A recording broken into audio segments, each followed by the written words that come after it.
네, 안녕하세요. 반갑습니다. 자, 오늘 이제 첫날이니까 OT를 좀 하고 출발을 하도록 하죠. 우리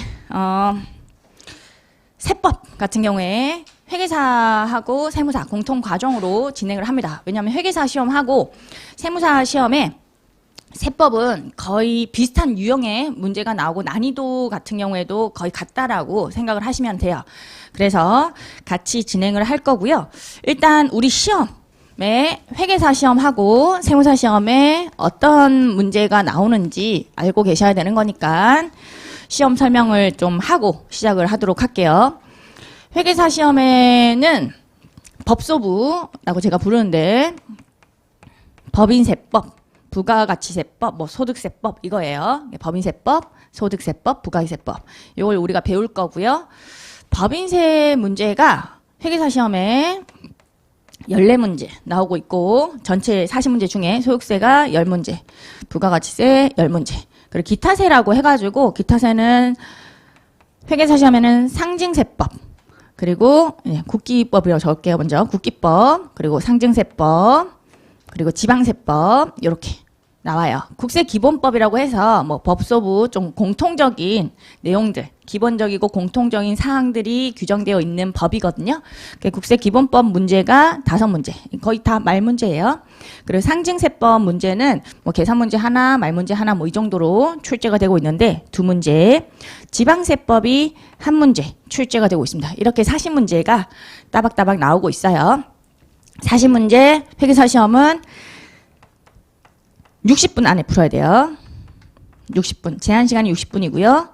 약간 말문제하고 계산문제 비중이 반반 정도예요.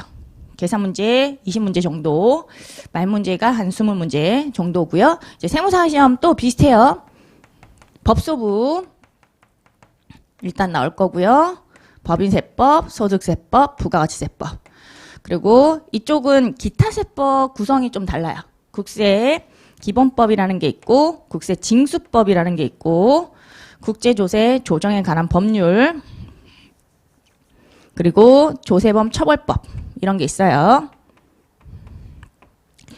자, 법인세법 문제가 세무사 시험에는 10문제 나오고 소득세가 10문제, 부가세가 8문제 이렇게 구성이 되고요. 기타세가 12문제 총 구성이 되는데 국세기본법이 한 4문제, 4문제에서 5문제 나오고 있어요.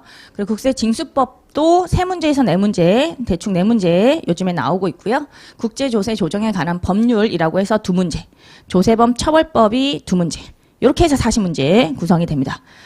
기타세법이라고 제가 부르는데 법소부를 제외한 나머지 세법의 구성만 좀 다르다. 우리 기본반에서는 법소부를 할 거예요. 법인세법, 소득세법, 부가가치세법은 양이 상당히 많은 데다가 단기간에 학습을 할 수 있는 양이 아니에요. 그래서 1년 내내 공부를 해야 되는 부분이고 또 2차 시험에도 나오는 파트가 법인세법, 소득세법, 부가가치세법이거든요. 그래서 기본반에서는 법소부를 할 거고요. 나중에 기타세법 같은 경우에는 제가 가을에 특강을 합니다. 가을에 또 특강 무료로 하니까 그거 들으시면 돼요. 이 기타세법은 잠깐 가을에 특강 들으면 잡을 수 있는 내용들이거든요. 내용 자체가 많지가 않아요. 되게 적은 분량이라고 생각을 하시면 되겠고요. 법소부가 양이 엄청나게 많아. 그래서 법소부를 기본반 거치고 또 우리 스텝 2 심화반 거쳐가지고 내용 정리를 해드릴 겁니다. 우리 세무사 시험은 40분 제한 시간이에요. 제한 시간이 좀 다르긴 하죠. 세무사 시험은 그 대신에 계산 문제의 비중이 조금 적어요. 한 14문제에서 15문제 정도 나오거든요. 나머지 25문제 정도가 말문제로 주로 출제가 되죠. 이런 기타세법이 다 말문제예요. 그렇기 때문에 말문제 비중이 좀 높은 편이다라고 이해를 하시면 되겠고요. 회계사가 조금 반반 정도, 20문제 정도가 계산문제, 세무사는 15문제, 그 정도가 계산문제로 출제가 되고 있다라고 이해하시면 돼요. 그리고 또 차이점이 1차 시험 기준으로 회계사 시험은 조세특례 제한법이라고 해가지고 조특법이 시험 범위고요. 조세특례 제한법은 여러 가지 세목이 있죠. 법인세법, 소득세법 이런 세목이 있으면 법인세 깎아주겠다, 감면해주겠다, 소득세를 깎아주겠다 이런 특례, 또는 제한 이런 걸 거는 것을 규정하고 있는 법이라고 이해를 하시면 되겠고요. 뭐 법인세나 소득세나 부가가치세나 다 조금 특례를 두고 또 제한을 두고 이런 규정들이 들어가 있어요. 그게 같이 나옵니다. 근데 세무사 시험 같은 경우에는 같이 나오진 않아요. 1차 시험 기준으로는 조특법이 시험 범위가 아니에요. 조세특례제한법은 1차 시험에는 안 나온다. 그래도 2차 시험에는 나오거든요. 그래서 세무사 공부하시는 분들이 또 어찌됐든 최종 합격이 목표니까 조특법도 같이 공부를 하시는 게 좋겠고요. 기본반에서는 조특법 내용까지도 다 다뤄드릴 거예요. 무슨 얘기인지 아시겠죠? 그렇게 진행을 합니다. 이거는 이제 시험에 대한 설명을 드렸고요. 이제 강의 진행 같은 경우에는 강의는 부가가치세법부터 할 거예요. 부가가치세법 하고 그 다음에 소득세법 할 거고요. 그 다음에 법인세법. 왜냐하면 우리 부가가치세나 소득세는 뭐 회계원리 정도만 들어도 회계원리 수강을 먼저 하고요. 그 다음에 부가가치세법, 소득세법 이걸 들으셔도 이해하는데 전혀 지장이 없어요. 근데 법인세법은 회계원리 듣고 법인세법을 들으면 하나도 이해가 안 될 수가 있어요. 그래서 여러분들이 지금 재무회계 우리 최재형 선생님께서 강의하고 계시잖아요. 그 재무회계 중급회계 상까지는 좀 들어야지만 법인세법을 어느 정도 이해를 할 수 있거든요. 그래서 재무회계가 선행이 돼야 되기 때문에 부가가치세법, 소득세법 먼저 하고 그 다음에 법인세법을 할 거예요. 법인세법은 재무회계 듣는 세목이다 이렇게 생각하시면 돼요. 재무회계 중에서도 뭐 중급회계 상하가 있으면 뭐 상 정도 듣고 바로 출발해도 크게 문제는 없긴 하나 중급회계도 안 듣고 출발하면 문제가 생겨요. 그래서 그거는 알고 계셔야 돼요. 이거 다음에 법인세법. 부가가치세, 소득세 이 부분을 먼저 할 거고요. 스텝 1, 2로 이번에 나눠서 진행하는 거 아시죠? 부법소 같은 경우에 스텝 1에서는 좀 필수 파트 위주로 강의를 할 거고요. 필수 챕터라고 생각하시면 돼요.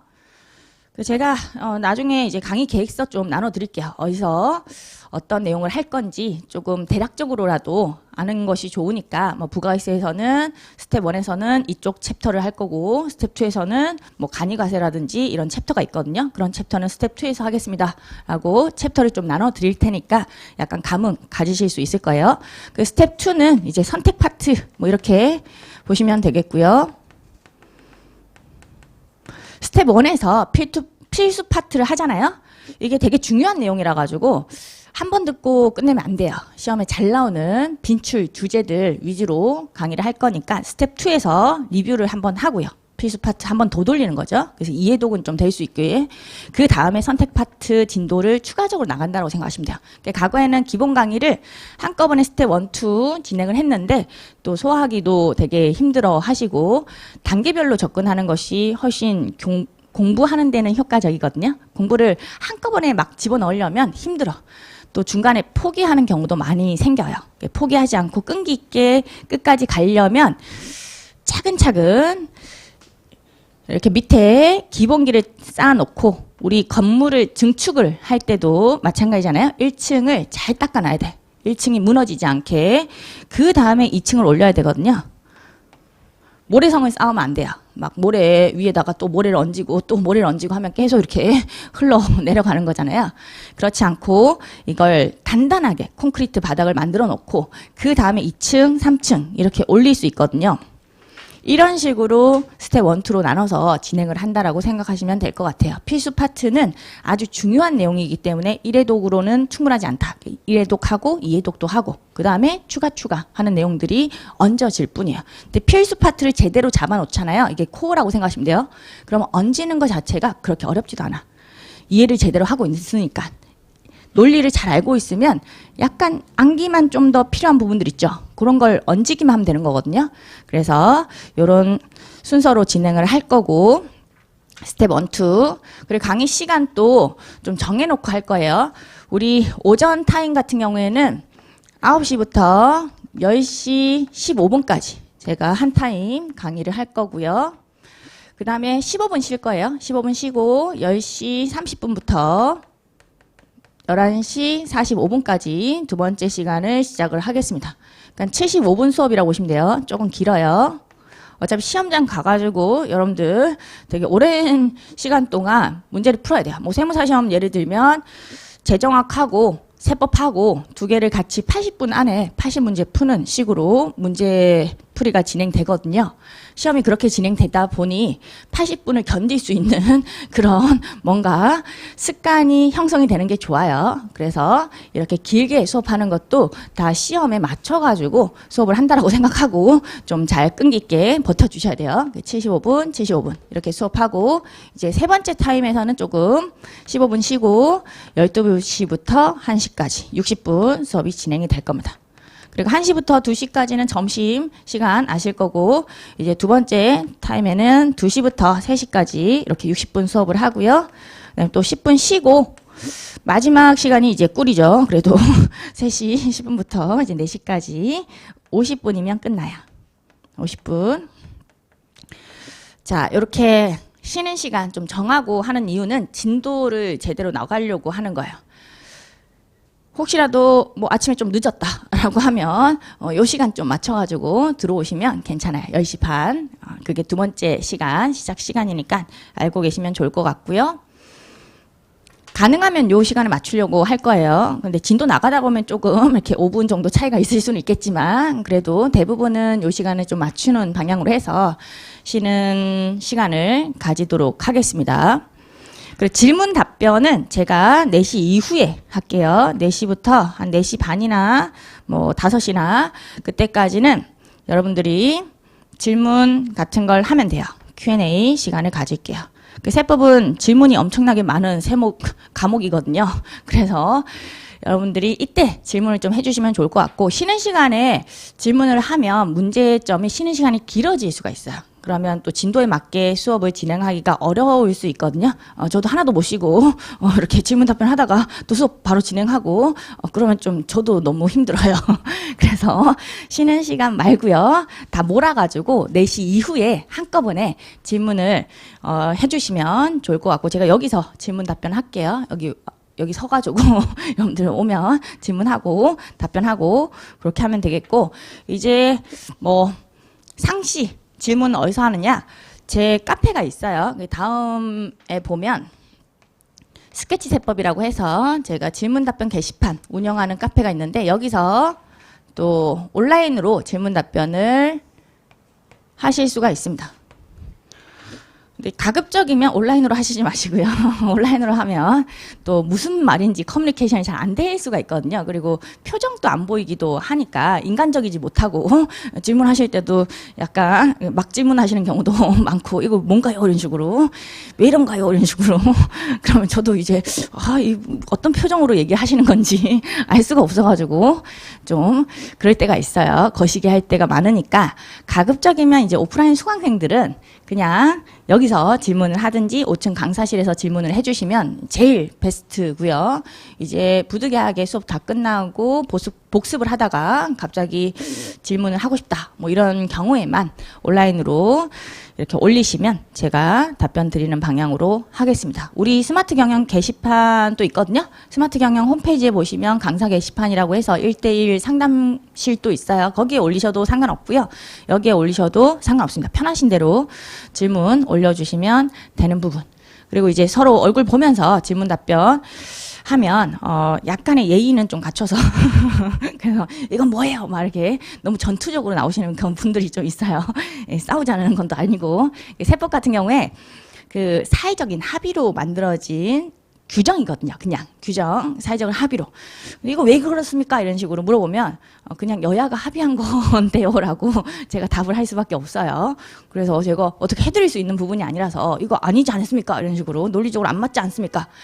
논리적으로 안 맞은 건 많아요. 많습니다. 그 세법은 조금씩 개정이 되면서 입법 보완이 되는 거거든요. 그리고 여야가 또 합의해서 세율도 정하는 거고 세율도 약간씩 바뀌는 경우도 있어요. 이게 세율이 왜 바뀝니까? 이런 식으로. 제가 할 말이 없어요. 그런 거는 서로 사회적인 합의로 약속을 정한 거니까 뭐 부가이세 같은 경우에도 오늘 배울 건데 세율이 10%로 정해져 있어요. 왜 10%입니까? 9% 안 됩니까?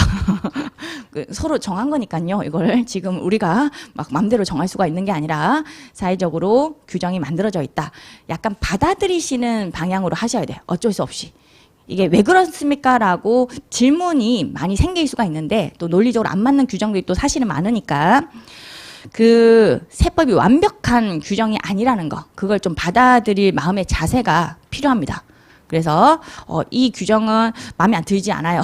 그래서 좀 바꿨으면 좋겠어요. 이런 생각은 그냥 묻어두고 약간 묻어두고 그냥 이 규정은 그냥 이렇게 만들어졌구나, 약속을 했구나. 그래서 받아들이고 우리가 학습 목적으로는 시험 목적으로 공부하는 거잖아요. 합격을 해야 되는 거니까 너무 이제 의문 을 가지게 되면 비판적인 사고 좋은 거지만 시험 목적으로는 독이 될 수도 있어요.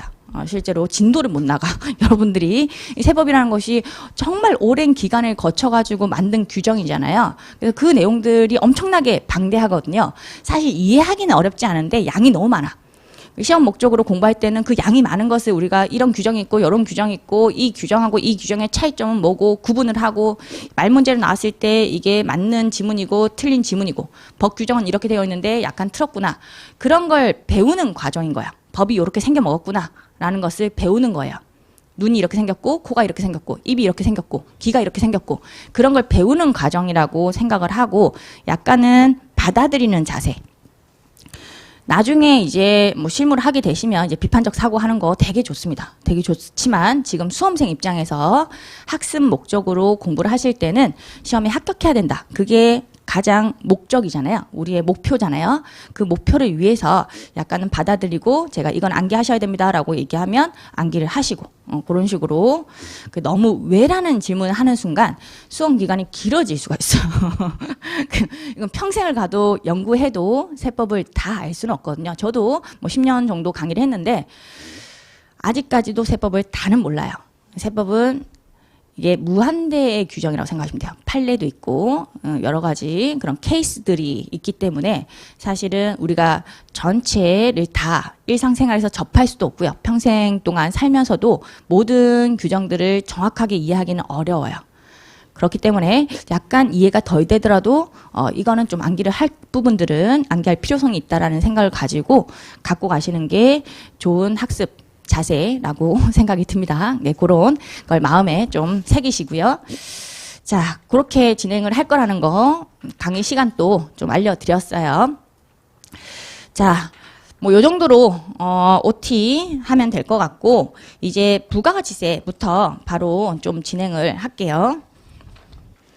뭐 교재 같은 경우에 교재도 좀 설명을 드리면 교재는 지금 요약서거든요. 세법 요약서. 이거 제가 만든 교재 세법 요약서로 할 거고요. 세법은 조금씩 개정됩니다. 근데 개정에 대해서 두려워하실 필요는 없는 게 세법 양이 100이라고 그냥 가정을 하면요. 5%. 100% 중에서 5% 정도가 개정돼요. 5% 미만으로 사실은. 5% 미만 정도로 개정이 되는데 우리가 알고 있던 내용이 약간 바뀌어버리면 세율 같은 경우에도 바뀔 수 있거든요. 세율이 바뀌어버리면 뭔가 너무 파격적이야. 충격이 좀 있어가지고 바뀐 부분이 많지는 않은데 건수로 따지면 괜히 많게 느껴질 뿐이에요. 100이라고 하면 5% 미만. 거의 뭐 1%, 2% 이 정도 수준이에요. 실제로는 그렇게 많은 양이 개정되는 게 아니라서 매년 이제 시험 치기 직전에 개정세법 특강을 합니다. 개정은 연말쯤에 되거든요. 연말쯤에 왕창 개정이 되고요.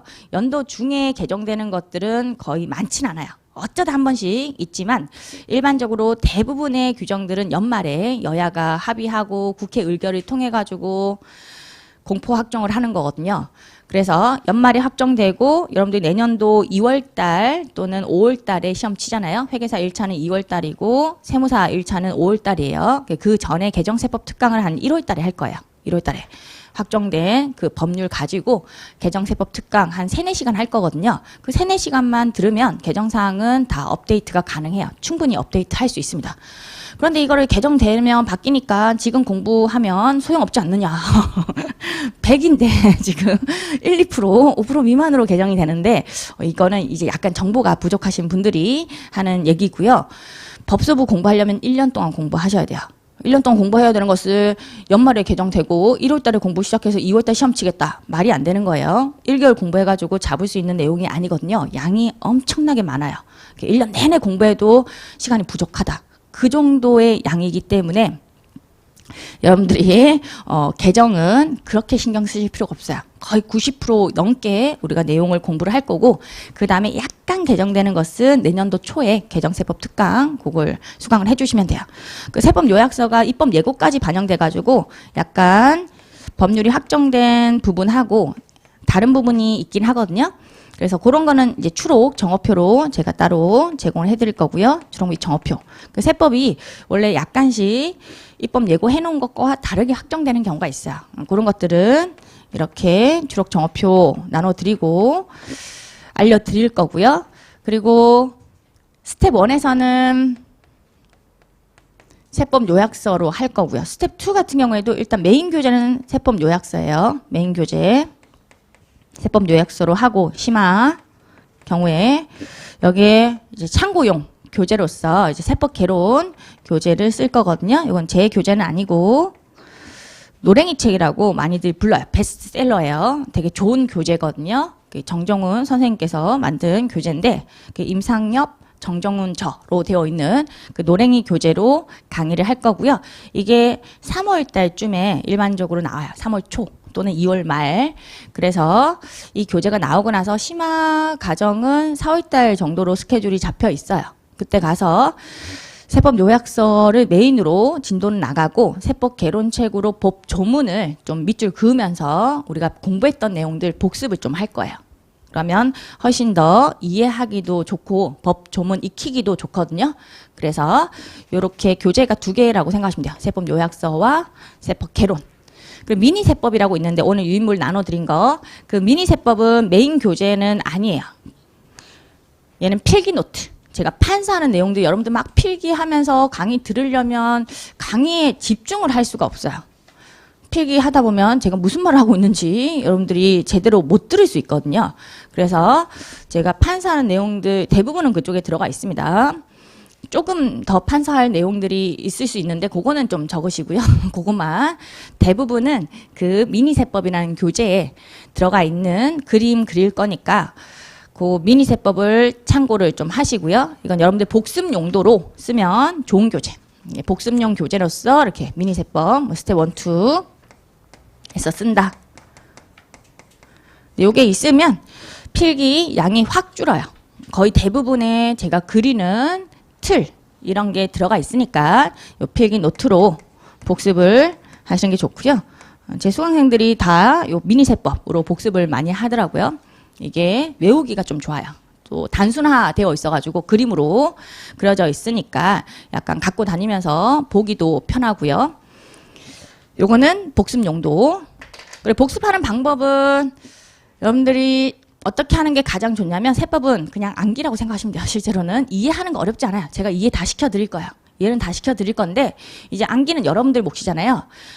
암기를 제가 대신해 드릴 수는 없어요. 그래서 여러분들이 이제 암기를 막 해야 되는데 그 암기하는 방법을 알려드리면 백지 쓰기라는 것이 좋은 방법이에요. 백지 쓰기. 뭐 책을 읽으면 잠만 오잖아요.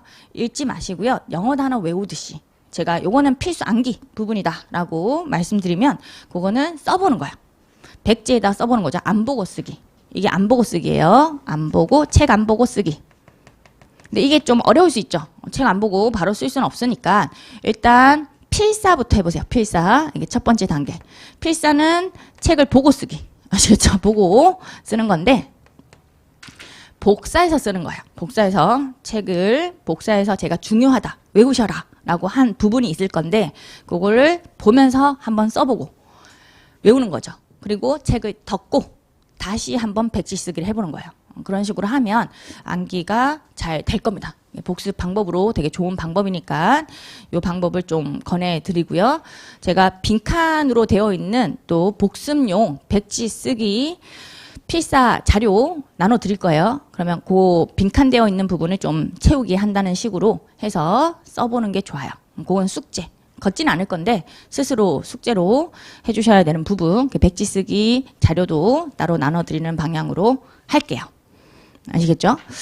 그리고 뭐 모의고사 같은 경우에는 나중에 이제 진도별 모의고사 뭐 부가세법 끝나고 한번 한 20문제 정도 할 거고요. 소득세법 같은 경우에도 끝나고 한번 20문제 정도 오지선다형으로 1차 객관식 문제하고 동일하게 칠 거고요. 법인세법 끝나고도 20문제 진도별 모의고사를 칠 거고 1일 테스트라고 해서 우리 최정 선생님 하는 거 똑같은 거 할 건데 일단 진도를 어느 정도 나가긴 해야 돼요. 지금 바로 당장에 할 수는 없고 한 2번 정도 강의를 하면 될 것 같아요. 오늘 하고 그 다음 강의하고 나서 그 세 번째 강의부터는 1일 테스트 나눠드리고 시험을 치시면 되는 거니까 세 번째 강의에서는 8시 40분 정도에 오셔가지고 1일 테스트 응시하고 나서 9시에 수업 듣는 방향으로 하시면 돼요.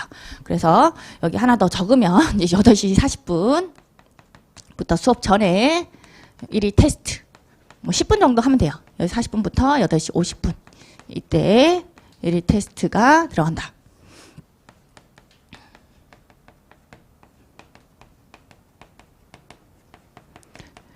이런 테스트, 모의고사가 엄청나게 중요해요.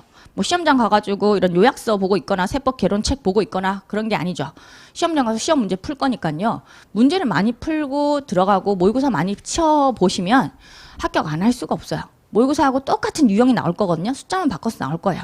그래서 모의고사를 엄청 주구장창 쳐보셔야 돼요. 내가 할 수 있는 한 최선을 다해서 모의고사를 여러 번 치면요. 점수 나옵니다. 실력이 오를 수밖에 없어요. 시험에 합격할 수밖에 없으니까 모의고사는 내가 빠지지 않고 치겠다. 1위 테스트도 빠지지 않고 치겠다라는 마음가짐으로 공부를 하시는 게 좋겠고요. 또 장기간 레이스니까 우리가 단기간 달리기 하고 끝낼 게 아니고 마라톤 같은 거거든요. 1년 내내 공부를 해야 돼요. 지겹도록. 너무 공부가 지겨울 정도로 해야 되는데 그 멘탈 관리를 좀 잘해 주셔야 되겠고요.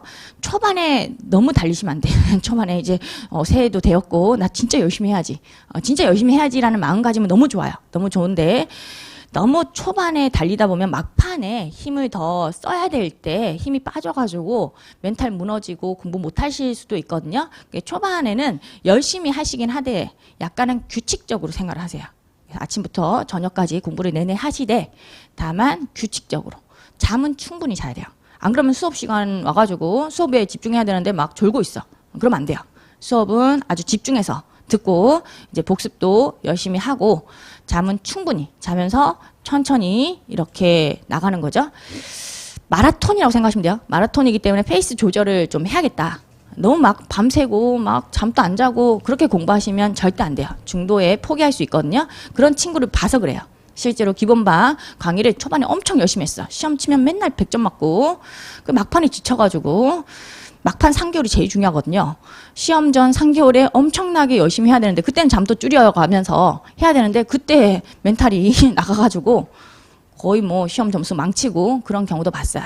근데 처음에는 이제 좀 저조했던 친구가 이제 막판에 3개월에 거의 뭐 잠도 안 자고 공부해가지고 붙는 경우도 봤거든요.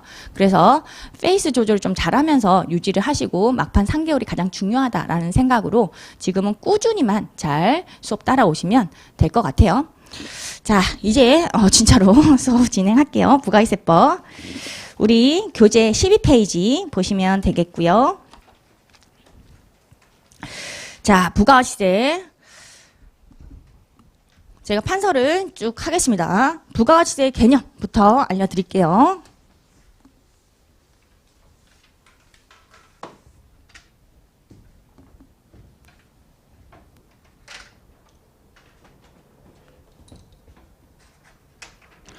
자, 부가가치세는 영어로 Value Added Tax 이렇게 불러요. Value Added Tax.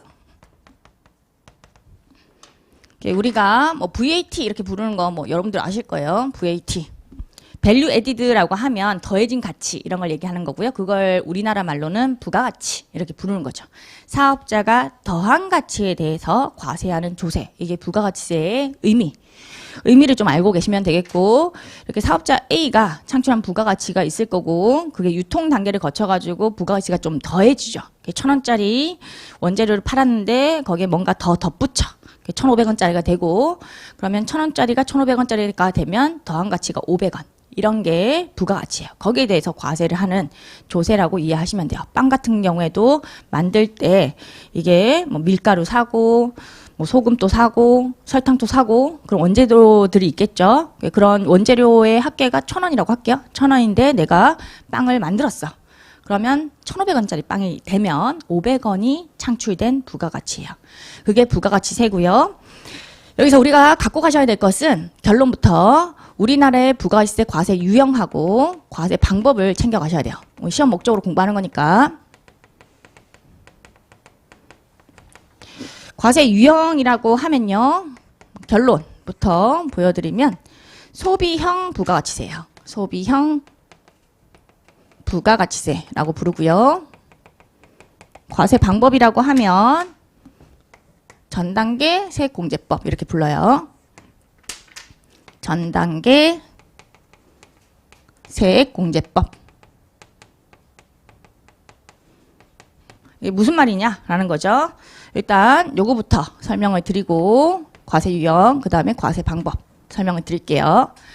과세 유형은 소비형 부가가치세인데 사업자가 있다라고 하면요. A라는 사업자, 얘가 원재료 같은 거 사오겠죠. 뭐 1,000원에 사왔다고 할게요. 그리고 원재료를 사오고 뭐 1,500원에 판다라고 하면 얘가 창출한 부가가치는 500원이라는 걸 알 수가 있어요. 이때 얘가 사오는 거를 좀 나눕니다. 나눠서 1,000원짜리를 나눠서 얘가 사오는 게 중간재라는 게 있고요. 자본재라는 게 사실 있거든요. 이 중간재라는 것은 어떤 걸 얘기하는 거냐면 원재료 같은 거, 상품 같은 거 이런 걸 얘기하는 거예요. 원재료, 상품. 그 자본재라고 하면 뭘 얘기하는 거냐면 뭐 빵을 만든다라고 하면 오븐 같은 거 그런 게 자본재예요. 또는 빵을 만든다라고 하면 가게가 있어야 되겠죠. 빵 만들어서 파는 가게에 그런 건물이 있어야 돼요. 건물 같은 게 자본재예요. 건물, 기계 이런 게 자본재. 자, 이렇게 중간재하고 자본재를 투입해가지고 가치를 창출한 다음에 팔면 뭐가 발생하죠? 매출액이 발생할 겁니다. 매출액. 그럼 이 사업자가 창출한 부가가치를 계산할 때 어떻게 계산하느냐? 그 방법이 여러 가지가 있어요. 과세 유형이라는 것이 총생산형 부가가치세라는 것이 있고요. 소득형 부가가치세라는 게 있고요. 소비형 부가가치세라는 것이 있어요. 자, 총생산형이라는 것은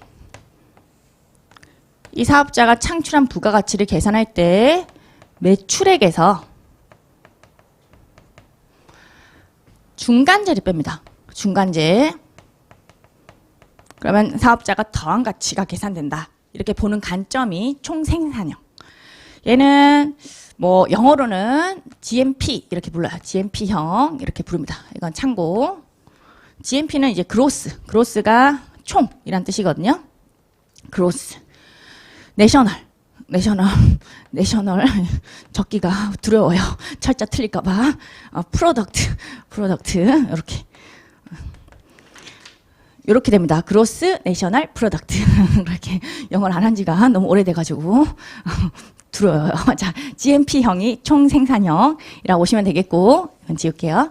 총생산형은 중간재만 빼서 구하는 거예요. 자본재 안 빼요. 소득형은 매출액에서 중간재 빼고요. 또 뭘 또 빼냐면 자본재에 대한 감가상각비를 빼요. 감가상각비. 여러분들 회계 원리 들으셨으면 감가상각비가 뭔지는 아실 건데 우리 소득이라는 것과 이익이라는 것이 좀 비슷한 컨셉이에요. 소득하고 이익은 뭐 다르긴 하나 약간 비슷하다, 유사하다. 이렇게 이해하시면 되겠고요. 조금 다른 개념이긴 하나 비슷하죠.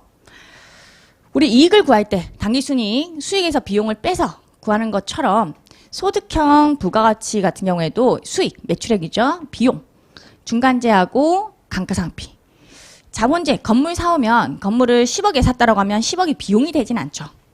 10억을 비용으로 바로 잡지 않는 이유가 건물을 가지고 나중에 쓸 건데 건물을 한 예를 들면 10년 동안 쓴다고 할게요. 10년보다 더 쓰겠지만 10년 동안 쓴다고 할게요. 한 100년 이렇게 쓸 수 있겠죠. 10년이라고 그냥 간단하게 가정을 하면요. 10년 동안 쓸 건데 지금 당장에 비용이 되면 안 된다. 10년 동안 사용하면서 수익이 창출될 거고, 그러면 수익이 인식되는 그 시점에 비용을 대응해서 인식해 줘야겠다. 그래서 우리 회계에서는 발생주의 관점으로 수익 비용의 대응의 원칙. 비용은 부차적으로 수익을 위해서 존재하는 거거든요. 수익을 발생시키기 위해서 비용이 있는 거예요. 수익이 인식되는 시점에 비용을 인식하는 것을 수익 비용 대응의 원칙.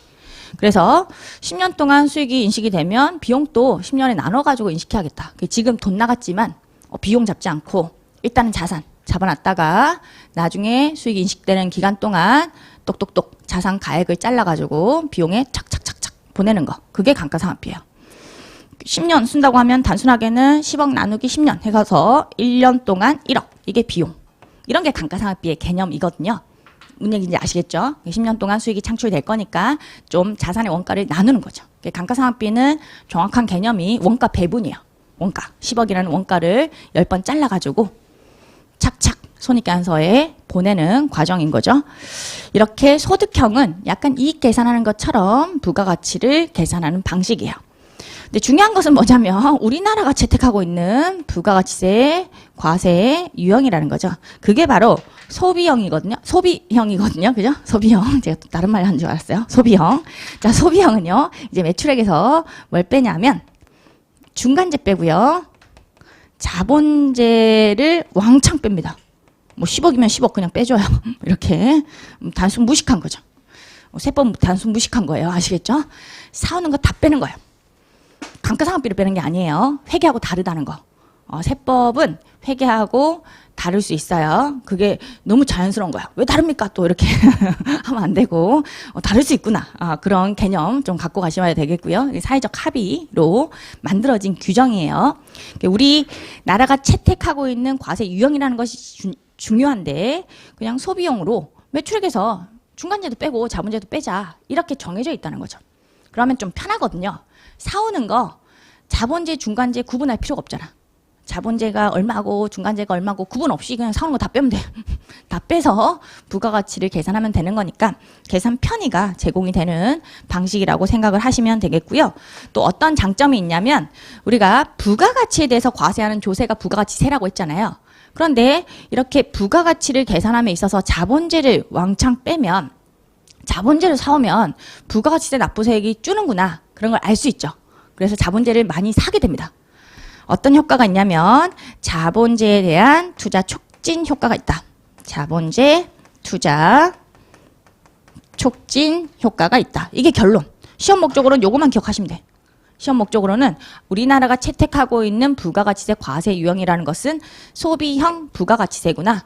그리고 소비형 부가가치세는 중간재도 빼고 그냥 자본재도 빼. 구분 없이 다 빼. 그러면 자본재에 대한 투자 촉진 효과가 있다. 이게 결론. 요게 시험에 나오니까 이런 걸 챙겨가시면 돼. 정리하자면 총생산형은 부가가치를 계산함에 있어서 자본재 안 빼는 방식이에요. 소득형은 자본재를 서서히 빼는 거죠. 감가상각비만큼 이익 계산하는 것처럼 소비형은 자본재를 왕창 빼는 방식이에요. 그게 우리나라가 채택하고 있는 과세 유형입니다. 요거 하나 챙겨가시면 돼요. 우리 교재 12페이지에 그 결론만 나와 있어요. 요약서기 때문에 결론이 나와 있고요. 나중에 세법 개론책으로 그런 문구 같은 거를 확인해 볼 거예요. 우리는 시험 목적이니까 이 요약서가 훨씬 더 시험 목적에는 목적 적합할 거예요. 나중에 해독수 늘릴 때도 이 요약서로 갖고 가시면 해독수가 쉽게 늘려질 건데 세법 개론책은 베스트셀러고 되게 좋은 책이긴 하지만 약간은 연구용이에요. 세법 연구용. 이게 학습용이라고 보기에는 어렵고요. 이제 교수님들 연구용이라고 생각하시면 될 것 같고 참고용도. 참고 서적이에요. 그래서 나중에 밑줄 같은 거 좀 그을 건데 그 밑줄 그은 것만 보시는 방향으로 하시고요. 책이 엄청 두꺼워요. 장난 아니야. 1000페이지 넘어가요. 1000페이지, 1500페이지 뭐 이렇게 두 권으로 나뉘어져 있거든요. 너무 두꺼워가지고. 그래서 무기 수준이에요. 이렇게 들고 다니면 무거워가지고 이렇게 운동할 수 있고 그런 수준의 개론책인데 나중에 한번 보시면 될 것 같고요. 지금 요약서로 해독수를 늘리시고 세법 개론책은 좀 의문이 생기는 것들, 궁금한 것들 그 밑줄 그으면서 알아보면 됩니다. 거기 우리나라의 부가가치세 과세 유형이 나와 있죠. 소비형 부가가치세 결론이고요. GMP형이 총생산형이고요. 자본재 안 빼는 거 보이시죠? 중간재는 빼요. 볼게요.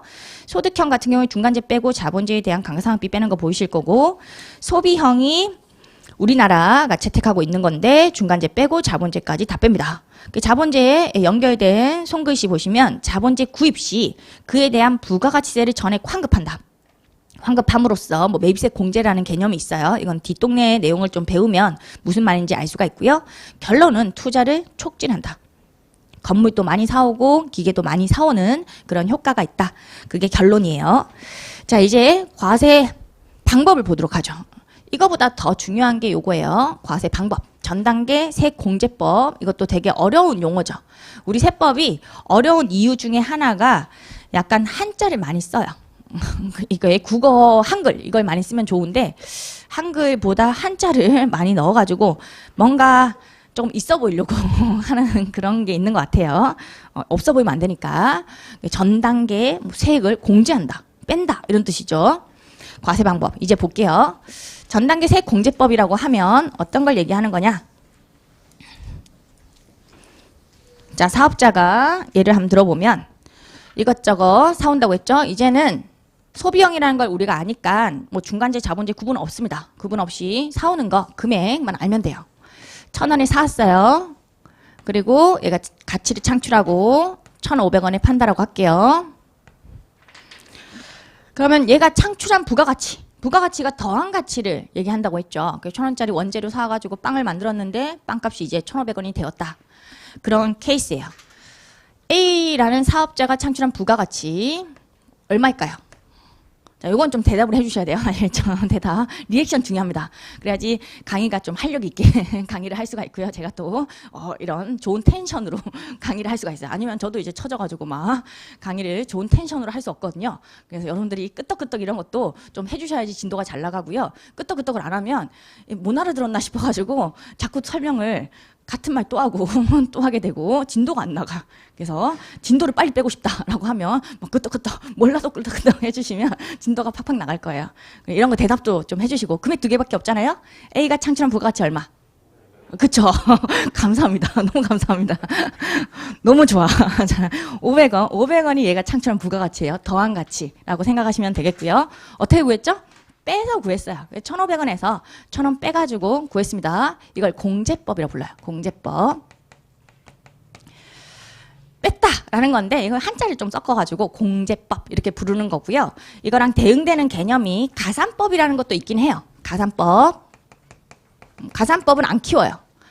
가산법은 이 사업자가 부가가치를 창출하기 위해서 여러 가지 노력을 했을 거예요. 그런 노력들의 값어치를 가산해가지고 얘가 창출한 부가가치가 500원이구나 이런 식으로 더해서 구하는 방식이에요. 더한다라고 해서 가산 그런 표현을 쓴 건데 이 사업자의 노력들이라고 하면 구체적으로는 여러분들이 한 번씩은 들어보셨을 거야. 부가가치 구성 요소라는 게 있어요. 노동에 대한 임금 그리고 토지에 대한 지대, 자본에 대한 이자, 이윤 이런 걸 얘기하는 거예요. 임금, 지대, 이자, 이윤 이걸 더해서 구한 거예요. 지대, 이자, 이윤.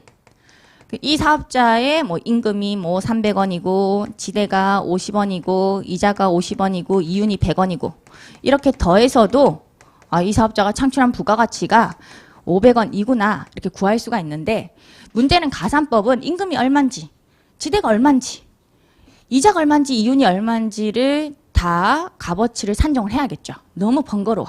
그래서 가산법은 키운다 안 키운다? 안 키운다. 가산법은 키우지 않고요. 공제법을 적용하고 있습니다. 그냥 빼서 단순하게 이 사업자는 500원을 더했구나. 가치를 더했구나. 이런 식으로 계산하는 방식이라고 생각하시면 돼요. 노동에 대한 임금, 그리고 이거는 토지, 지대, 뭐 임대 할 때 임대료 이런 걸 얘기하는 거고요. 이자, 이윤 이런 게 부가가치 구성 요소예요. 근데 가산법은 그냥 이런 게 있구나. 근데 우리는 가산법을 적용하지 않는구나. 그걸 알고 계시면 되겠고요. 자, 그러면 이 사업자가 창출한 부가가치 계산하는 것을 우리가 다시 한번 해보면요. 이 사업자의 매출액 구한 거 산식을 적어볼게요. 그게 1,500원이었고 여기서 매입액 사온 거 이걸 뺐어요. 이게 바로 1,000원이었죠. 이렇게 하면 이 사업자가 창출한 부가가치 500원이 나옵니다. 500원이 나오면 여기다가 세율을 때리면 돼요. 세율. 우리 현행세법상 부가가치 세율 몇 프로일까요? 몇 프로? 그렇죠. 10%. 10%가 이제 부가가치세 세율이고요. 정해져 있어요. 우리나라만 10%인 거고요. 다른 나라도 10%인 건 아니에요. 나라마다 정한 게 다를 수 있습니다. 뭐 중국 뭐 18% 이런 식으로, 뭐 일본 또 뭐 과거에는 5%였는데 뭐 8% 올렸다느니 이런 식으로 나라마다 좀 달라요. 우리나라는 그냥 10%로 정한 거고요. 자, 그러면 500원에 10% 때리면 50원이 나올 건데 이게 바로 부가가치세예요. VAT.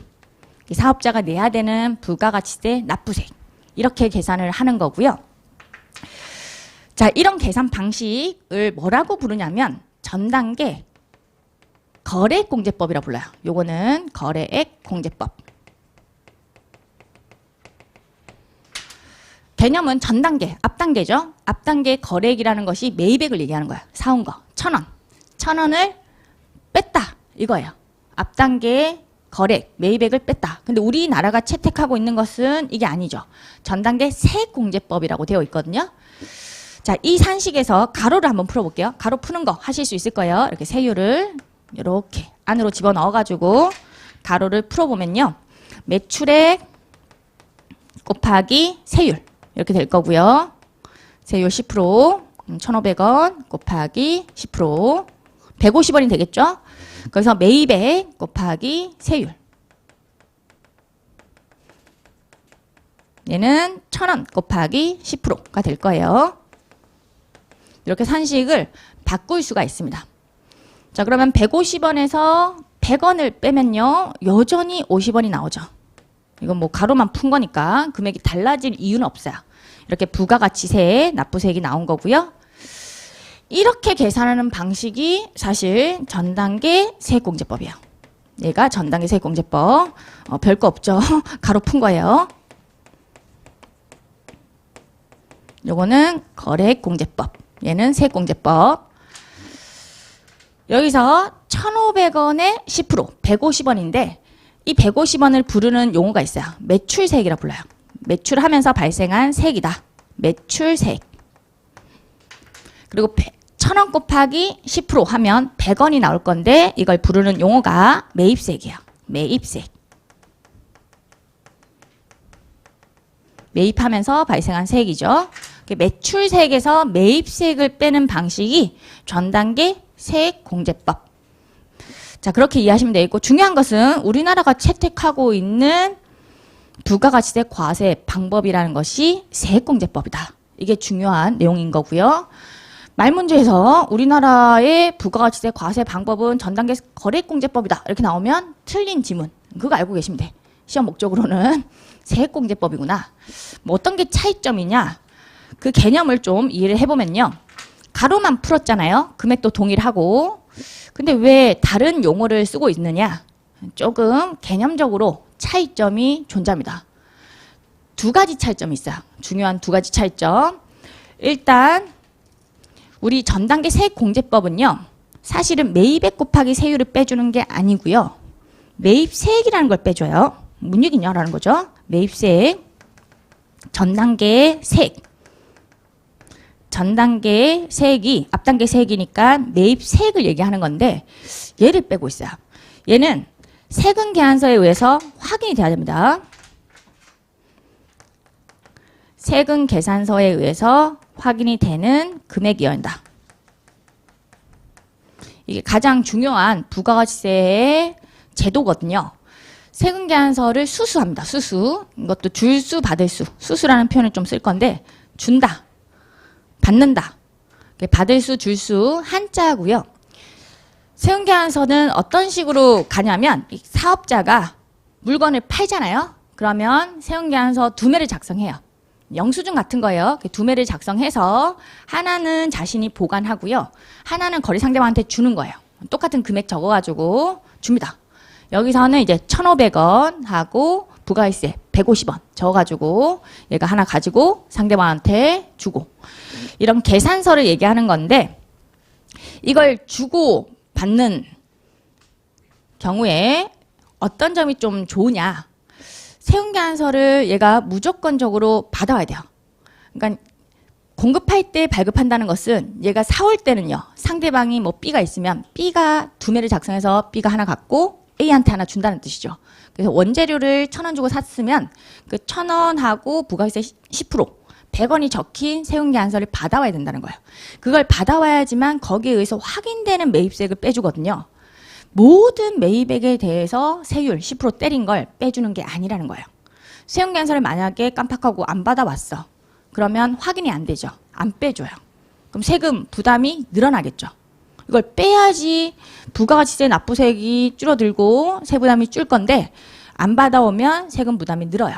그러면 강제적으로 세금계산서를 받아올 수밖에 없어요.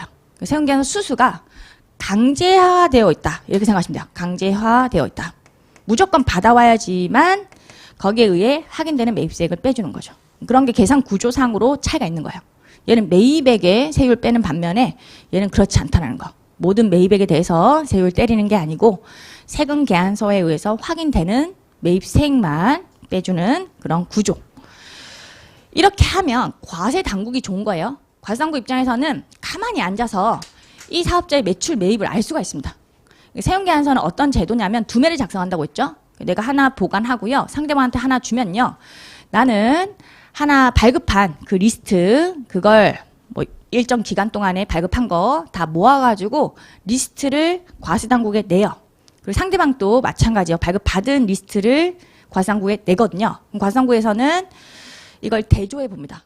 거래 금액이 얼마인지를 알 수가 있죠. 그럼 얘 매출이 1,500원이구나. 그걸 노출시키는 거예요. 그리고 마찬가지로 A가 1,000원에 사왔잖아요. 그럼 상대방이 두 매 작성해가지고 자기가 하나 보관하고 얘한테 또 하나 줬을 거예요. 그러면 상대방은 발급한 리스트 과세당국에 낼 거고 나는 발급받은 리스트 낼 거예요. 그럼 또 거래 금액을 확인하죠. 과세당국에서 알 수가 있어요. 매입이 1,000원이구나 이런 걸 알 수 있죠.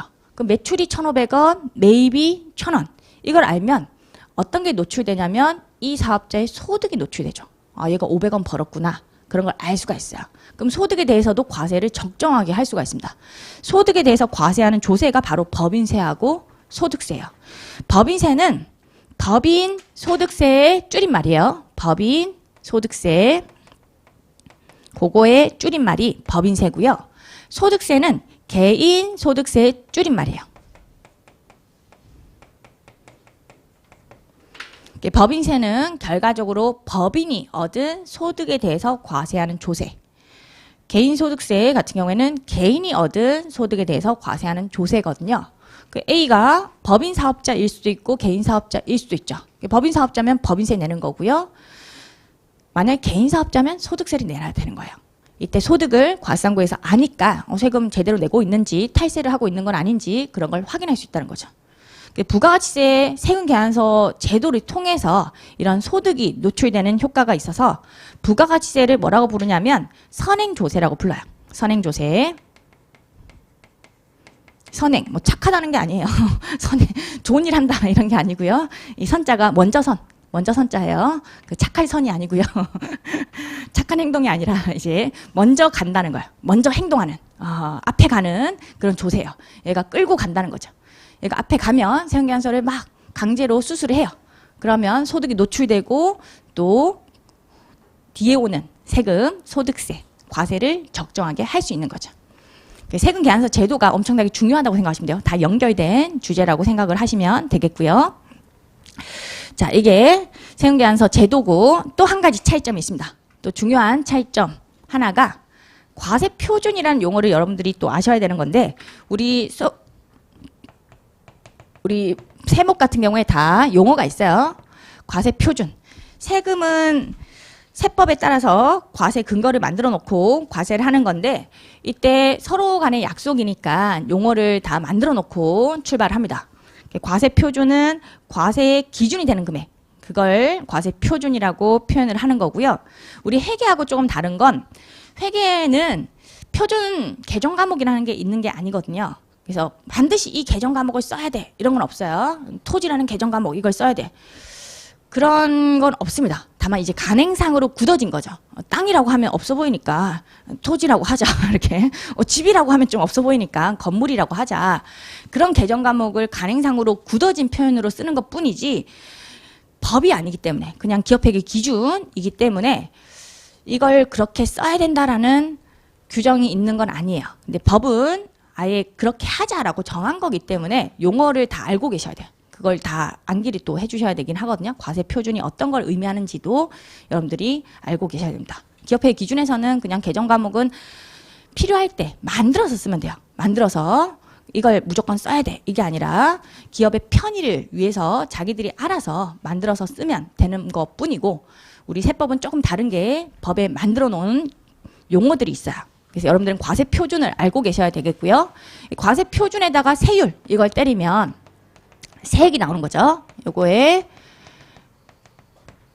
대해서 이제 납세문자한테 돈을 가져가는 거예요. 이때 과세 표준은요, 금액이 될 수도 있고요. 금액, 수량이 될 수도 있습니다. 수량. 이거는 상식선에서 좀 알려드리면 금액이 되는 경우를 종가세라고 불러요. 종가세. 과표가 수량이 되는 경우를 종량세라고 부르긴 합니다. 종종종 가격을 따라간다.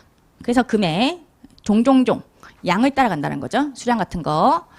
대부분 우리가 배우는 뭐 법소부라든지 이런 규정들은 다 금액 베이스로 해요.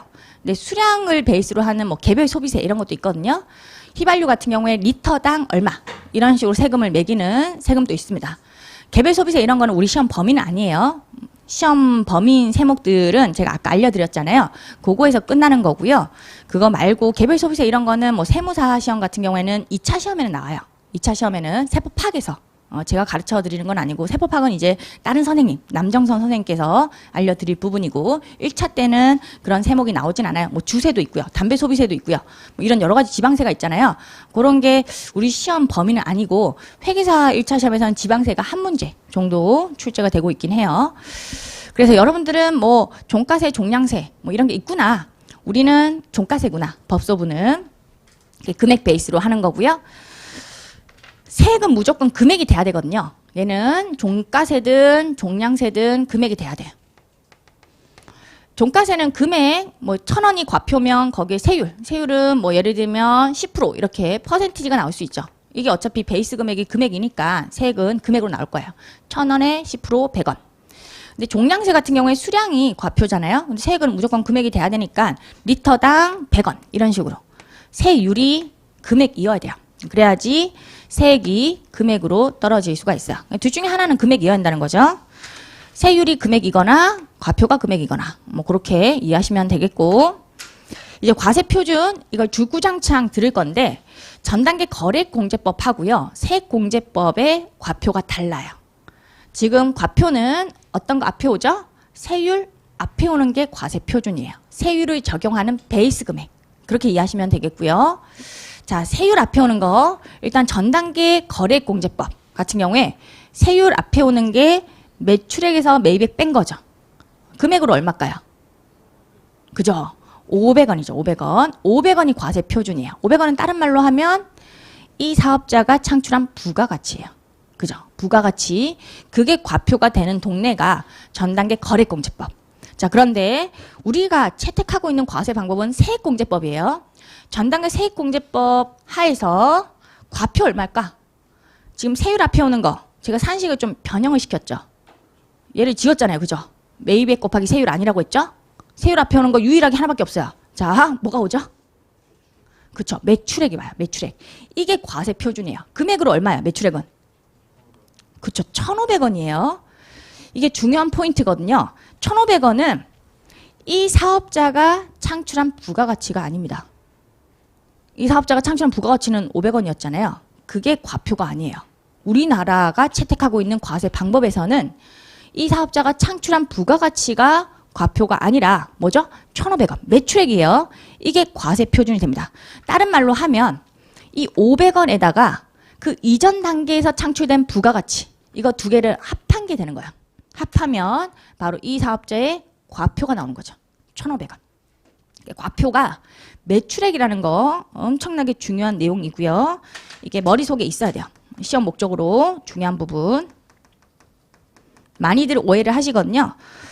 부가가치세가 사업자가 창출한 부가가치에 대해서 과세하는 조세니까 아무래도 과표는 부가가치일 것 같다라고 생각하실 수가 있는데 그게 아니라는 거. 부가가치가 아니고요. 과표는 매출액. 이걸 다른 말로 한번 표현해 볼게요. 1,500원을 다른 말로 표현하면 두 개를 합한 거잖아요. 해당 거래 단계까지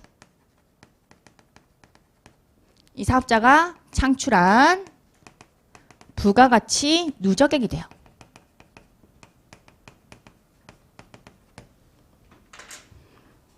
이 사업자가 창출한 부가가치뿐만 아니라 그 이전 단계에서 창출된 부가가치까지 다 합산을 한 거죠. 그래서 누적액이라는 표현이 나와야 되는 거고요. 이게 말문제에서 나와요. 말문제에서 우리나라가 채택하고 있는 부가가치세 과세 방법 상으로 사업자의 과세 표준은 해당 거래 단계에서 창출된 부가가치로 한다. 이렇게 나오면 틀린 지문이에요. 그 틀린 지문이라는 걸 알고 계셔야 돼요. 해당 거래 단계에서 창출한 부가가치 500원이 아니고요.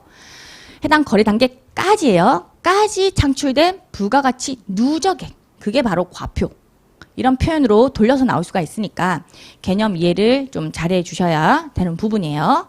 그리고 정확하게 용어를 또 알고 계셔야 되는 거니까 매출액이라는 용어는 사실 정확한 표현은 아닙니다. 우리 회계에서 여러분들이 매출, 주요 영업활동으로 인해서 얻은 수익, 그걸 매출이라고 부르죠. 뭐 자동차 제조업에서는 자동차 판 거, 뭐 TV 제조업에서는 TV 판 거, 뭐 라면 제조업에서는 라면 판 거, 이런 주요 영업으로 하고 있는 상품, 제품, 그걸 팔아서 얻은 수익을 매출이라고 불러요. 근데 우리 부가가치세에서는 매출보다는 좀 더 정확한 개념인 공급이라는 표현을 써요. 공급. 왜냐하면 부가가치세법상 과세 대상은요. 제하 용역의 공급이거든요. 제하 용역의 공급. 이때 제하는 우리 회사가 주요 영업으로 하고 있는 상품 제품만 얘기하는 게 아니에요. 어쩌다 한 번씩 건물도 팔 거고요. 기기장치도 팔 거고요. 뭐 비품 같은 거 그런 것도 팔 수 있죠. 우리 회사가 가지고 있는 뭐 책상, 의자 이런 거 비품 그런 걸 팔 수가 있어요. 그런 걸 팔 수가 있다 보니 그런 것도 다 부가가치세법상으로는 과세를 합니다.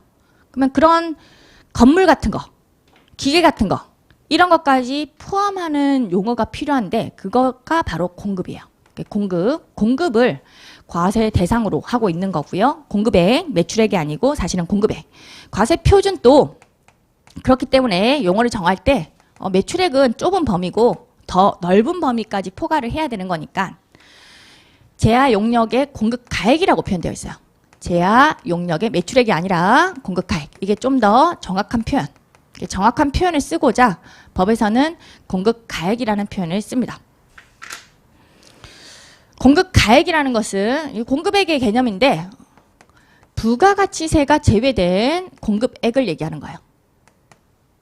부가가치세가 제외되어 있어요. 왜냐하면 여기서 A 사업자의 과표가 1,500원이잖아요. 우리가 1,500원의 세율 10% 때려가지고 부가가치세 매출세액을 구할 거예요. 이걸 때려서 150원이 나올 건데 1,650원 여기다가 세율 때리면 안 되잖아요.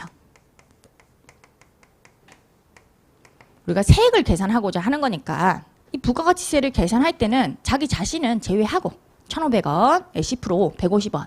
물건 가격은 부가가치세까지 붙여가지고 1,650원이 될 거예요. 1,650원에 팔겠지만 공급 가액이라는 것은 당연히 자기 자신인 부가가치세는 제외된 공급액이 되는 거죠. 그걸 표현할 때 공급 가액이라는 표현을 써요. 공급 가액. 이 용어도 알고 계셔야 돼요. 법에 정해져 있는, 딱 정해져 있는 용어이기 때문에 이걸 편리하게 만든 용어가 아니라 아예 법에 명시적으로 적어놓은 용어예요. 그래서 우리가 이 용어에 익숙해져야 됩니다. 아시겠죠? 공급 가액. 자, 그래서 정리를 해보자면 우리나라가 채택하고 있는 부가가치세 과세 방법은 전단계 세액공제법이다. 전단계 세액이라는 것은 한마디로 하면 매입 세액을 얘기하는 거예요. 앞단계 세액. 이걸 빼서 구하는 방식. 그게 전단계 세액공제법이고 매출액 곱하기 세율. 이게 매출세액이에요. 여기서 매입세액을 빼가지고 납부세액을 계산하는 방식인 거고요. 이때 과세 표준은 세율 앞에 오는 매출액, 정확하게는 제한용역의 공급 가액을 얘기하는 것이고 거기서 세금 계산서에 의해서 확인되는 매입세액을 빼서 계산하는 방식 그렇게 챙겨가시면 돼요. 이게 결론이에요. 자, 이제 12페이지 볼게요. 12페이지에 보시면 과세 방법, 전단계 세액공제법이라고 되어 있죠. 거래공제법으로 나오면 틀려요. 세액공제법. 거기에 손글씨로 매출액이 이제 과세표준 연결을 해놨죠. 그리고 매입세액은 세금 계산서에 의해서 확인된 매입세액으로 한다. 전단계 전단계 세액공제법에서는 이제 과세 대상이 동그라미 1번에 제하용역의 공급이라는 표현 나오죠. 공급. 그리고 과세표준 또 제하용역의 공급 가액이라고 표현되어 있어요. 납부세 계산 구조를 보시면 공급 가액에 세율을 적용을 하고 있고요. 이렇게 하면 매출세액이 나오는 컨셉이에요. 매출세액. 그 매출세액에서 매입세액을 빼면 납부세액이 나오죠. 그리고 공급가액을 표현하는 말도 일단 갖고 가세요. 해당 거래 단계까지 부가가치 창출된 누적액을 표현하고 있죠. 누적액. 해당 거래 단계에서 창출한 부가가치가 과표가 아니에요. 누적액을 과세표준으로 한다. 자, 요까지 하고요. 이제 기타 특징이라든지 거기 꽃표시 있는 내용은 제가 따로 설명을 드리도록 하겠습니다. 15분 쉬고요. 또 30분에 시작할게요.